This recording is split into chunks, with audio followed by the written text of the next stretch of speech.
Bonjour et bienvenue dans cette première vidéo de la première séance, durant laquelle je vous explique rapidement l'itinéraire et les objectifs pédagogiques de ce module. Alors, tout d'abord, nous allons avoir des séances ensemble de 2 heures, ce qui nous donne un total de face à face de 20 heures. Bien évidemment, il y aura un petit peu de travail entre les différentes séances pour lire les diapos, pour préparer certains devoirs. Je vous les expliquerai au fur et à mesure. Je vous ai mis également certains livres complémentaires et je tiens également à préciser que vous avez aussi accès à ScholarVox. C'est quoi ScholarVox? C'est une bibliothèque électronique qui est très riche et je souhaite vraiment ouvrir une petite parenthèse pour vous l'expliquer. Si vous n'avez jamais accédé à cette ressource, il suffit juste de venir dans le site de l'UNISTRA, d'accord? Vous vous connectez en tant qu'étudiant. Si vous êtes dans d'autres établissements, dans d'autres universités, vérifiez juste si vous avez accès ou pas. Vous devez juste taper ScholarVox et là, vous allez cliquer directement sur Entrée et ça nous renvoie directement ici. Vous tapez n'importe quel mot-clé. Par exemple, moi, je m'intéresse au supply chain, mais vous pouvez également l'utiliser pour d'autres modules, la comptabilité, le marketing, les ressources humaines, ainsi de suite. Et là, il va vous afficher plusieurs livres. Et l'avantage ici, par exemple, je peux consulter le livre directement. Et là, vous voyez, je l'ai déjà ouvert. Et là, je peux passer. Et ce qui est encore plus riche, c'est qu'à certains moments, on peut, à l'intérieur du livre, renvoyer à des sources complémentaires, par exemple des fichiers Excel pour faire certains exercices, pour faire certaines vidéos, ainsi de suite. Et du coup, c'est très riche. Je vous invite vraiment à l'utiliser. Je ferme la parenthèse de ScholarVox et on revient sur notre module. Alors, bien évidemment, vous avez aussi accès à ma chaîne YouTube pour la simple raison, des fois, je peux également avoir certaines vidéos qui sont intéressantes que je les mettrai ou je les rajouterai dans la playlist de ce module. Ils ne sont pas forcément dans le module Moodle Supply Chain Management.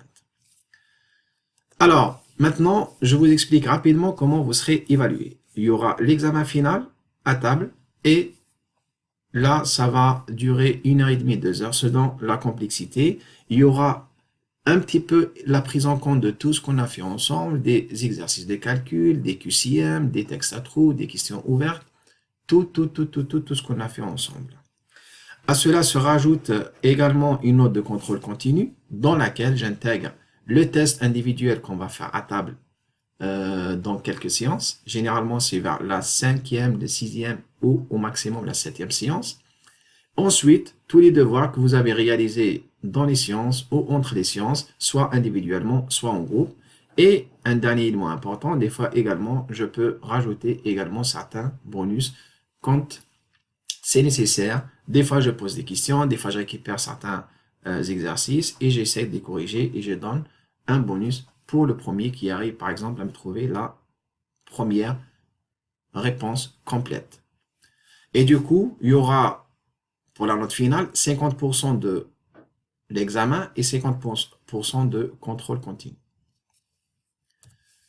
Alors maintenant, vous allez me dire, oui, mais moi, je suis pas du tout dans la spécialité supply chain, je suis dans les ressources humaines, je suis dans le marketing, je suis dans le commercial et je m'en fous complètement de supply chain management et je vois pas du tout comment ça sera utilisé.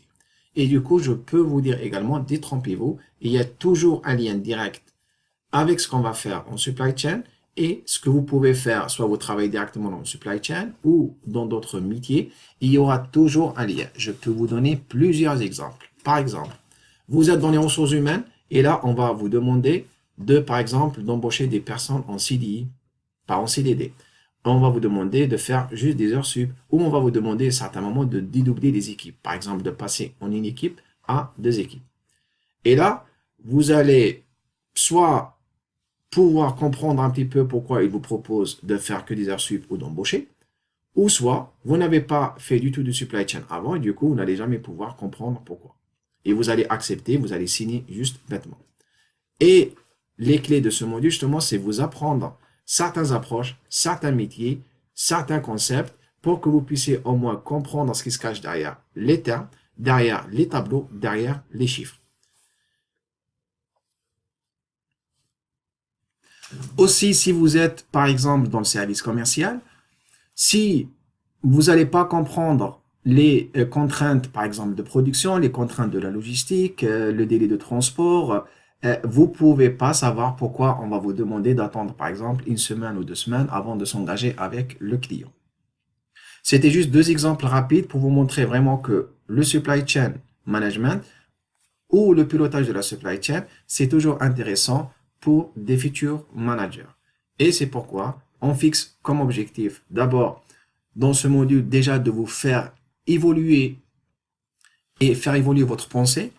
On parle plus de l'entreprise classique, mais on essaie de parler du réseau d'entreprise ou ce qu'on appelle la supply chain. Et c'est pour cela que je vais rappeler dans un premier temps c'est quoi une supply chain, les différentes structures, c'est quoi une supply chain interne, externe, directe, ainsi de suite. Ensuite, on va s'intéresser un peu plus aux différents systèmes d'information de la supply chain. Et là, on va voir plusieurs familles. On va ici un petit peu les expliquer rapidement pour savoir ce qui se cache derrière chaque famille. Ensuite, on va apprendre la notion de collaboration et surtout le lien qu'on a entre les différents acteurs et comment je ne peux pas être performant tout seul, mais on est obligé toujours de travailler ensemble parce qu'on va servir un seul client final. Et ensuite, on va vraiment rentrer dans la partie planification pour expliquer les différents horizons de planification, le long terme, le moyen terme, le court terme, et comment ce module va s'intéresser à chaque partie pour pouvoir la détailler par la suite. Ensuite, on va expliquer les différentes étapes de la planification. Et là, on va vraiment s'intéresser à des calculs. Et là, on va partir vraiment de ce qu'on appelle le PIC, le plan industriel et commercial. On va descendre un peu plus au PDP, le programme directeur de production, et on va encore détailler jusqu'au calcul de besoins nets. Et on essaye également de faire le lien entre la production, la planification de la production, et la planification de la distribution à travers le concept de DRP, distribution ressources planning. Et enfin, j'essaierai de vous faire pratiquer un petit ERP qui s'appelle Prélude. Soit on va le faire à l'intérieur d'une science, soit je vous donnerai l'accès à l'outil. Vous pouvez le télécharger avec une étude de cas. C'est très important pour voir vraiment les possibilités qui sont offertes aujourd'hui par un ERP. Et là, du coup, vous serez vraiment dans la peau d'un manager qui va recevoir une commande et qui va programmer cette commande, qui va produire cette commande, qui va livrer cette commande et qui va solder cette commande. Vous pouvez également gérer, par exemple, des factures, des rapports, ainsi de suite. Cette vidéo est terminée. Je vous invite à passer à la vidéo suivante pour comprendre comment ce module est organisé et les différentes séances. À tout de suite.